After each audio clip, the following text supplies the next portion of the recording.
Good morning, day 306.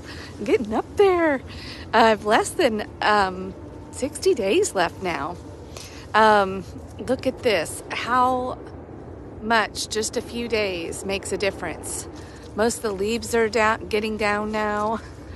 I think in a few more days we'll get the fall back this weekend. So sunrise will go back to being a little bit earlier. But we've got pretty thick cloud cover here today. So it's still a little bit, well, it's not dark, but it's definitely not light or bright light anyway. Okay, Thessalonians. We're racing through Thessalonians and finishing it. Chapters 3, 4, and 5 today. And the word that popped out to me was respect. It was mentioned a few times by Paul, and, as I really was meditating and thinking about it deeply, I even, of course, you know me, I like to look up definitions and really know what words mean, because sometimes in just common usage, they lose their meaning, or the meaning even changes. We don't always use things correctly. Or as they were originally intended. But to respect is to sort of have a deep admiration for. And so then as I was also thinking about love and, the way that was developing, the early church called the Way and the good news, and was based on love, God's love. And love respects. Jesus role modeled this. And respect sometimes even, might be strong. But it's always respectful, right? Like even when Jesus got angry, I think about the turning over the money tables. He was respecting everybody in that even in that process. He was like, hey, I expect more from you. You're better than this. And you can't. And it was about respecting his Father's house too. But back to sort of what Paul was talking about, it was, he specifically said, mind your own business. I think that was actually in my translation, those words. Mind your own business. Live by your own hands. Don't depend on all the outside communities. You all be self-sufficient. And that way you will earn the respect of other people. And you'll be able to live peacefully in the land. Like, love God. Respect yourself. Respect the entire community by being self-sufficient and not dependent. And you will earn respect, essentially. And then he goes on to end in chapter 5 with respect within the community, respecting the leaders and the burden that they carry of being leaders, and also the leaders to respect the members, and especially and even the maybe weaker ones. That he mentions lazy, weak. There was a few that he mentioned there. But even those that maybe struggle a little bit, respect them, encourage them, warn them, not berate, downplay. Like, just because somebody is weaker than or struggling does not give the stronger ones or the leaders and other members the right to be mean, to be disrespectful, to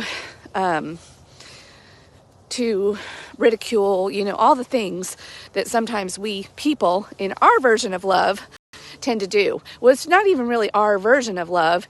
It's our egos getting in the way of love. And what's wrong with you? Can't do blah, blah, blah. No, we treat each other like Jesus did. Jesus saw the potential. Like, if you start moving in this right direction, having this attitude, loving yourself, And moving from that heart position and living from that heart position, you will actually be able to overcome a lot of your so-called weaknesses. And we need, those of us that have already maybe are in that position, need to be tender. Those were the words they used, tender with people that aren't, maybe that we don't see are kind of up to snuff, but we see that they have the potential to be. And if we treat them with love and respect, maybe they will rise to the occasion. They will begin to move in a different way, act in a different way, be encouraged, and then they will get new experience with themselves, like, oh, I can do this even when I'm struggling, or even when something's hard for me. Because sometimes we just don't know. We don't know. And we need that encouragement. And we need to be encouraged respectfully. I don't know that encouragement can really happen any other way. But some people maybe think they're being encouraging, and they're really just being mean and egotistical. And it's like, my way, what's wrong with you? And so that was the sort of the message I got today. Just like, be kind, be respectful. And and see in other people what maybe they're having trouble seeing or feeling in themselves.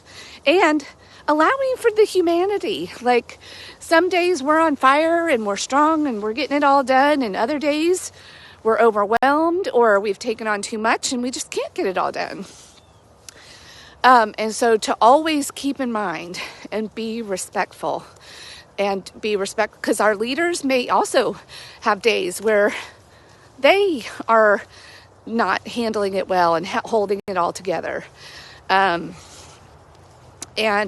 just to love respects. When we love each other, we respect each other. That is a sign of genuine love. And when you're disrespectful to people, and maybe you think you're being loving, you need to check your heart. That's it. You're probably not. It's more about your ego, some fear, different things expressing itself. But we can always repair. That's also what love does. Love repairs. It can go back and be respectful by saying, I'm sorry. I was really out of line there. And I'm sorry. Forgot there for a minute.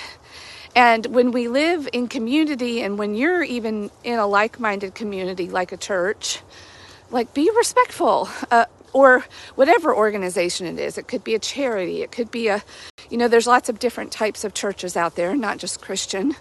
But when you don't think that you know better, like, that's just disrespectful. That is disrespectful. That's not respecting that people are on their own path, that they are doing their best to try to figure it out. You can lovingly and respectfully offer what you've learned, offer what you know about God, offer how you understand life. And if people are open, and genuinely, if you're respectful, they will be. They might even be drawn to you like a magnet. And then you can maybe have an exchange. You can maybe be open to listening to what they have to say. And then you've got a conversation going. And then maybe understanding can be had. But you have to be open. If you want other people to be open, you've got to be open. If you want other people to respect, you've got to respect. You give what you get.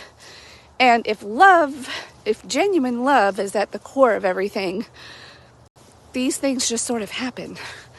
When you realize that, hey, you're human, I'm human, we're doing our best here. There are reasons, even if you can't understand why people are being a certain way, there's always a reason. There's always a reason. And when we can be curious and say, hey, tell me your story, they're more likely to want to hear our story too. That's respect. Respect loves, love respects. They go hand in hand. They hold hands together. And so if you don't have a lot of respect in your life, you might want to check your heart. And if you think you've got a lot of love in your life, but you don't have a lot of respect happening, yeah, check your heart. Check your motives. Check your ego. All right, that's the book of Thessalonians. What did we talk about yesterday? It was a good one. Oh my gosh, my brain is so overloaded. Oh yeah, faithful endurance. Yes, that's all of this stuff goes hand in hand through love, genuine love. All right, talk to you tomorrow.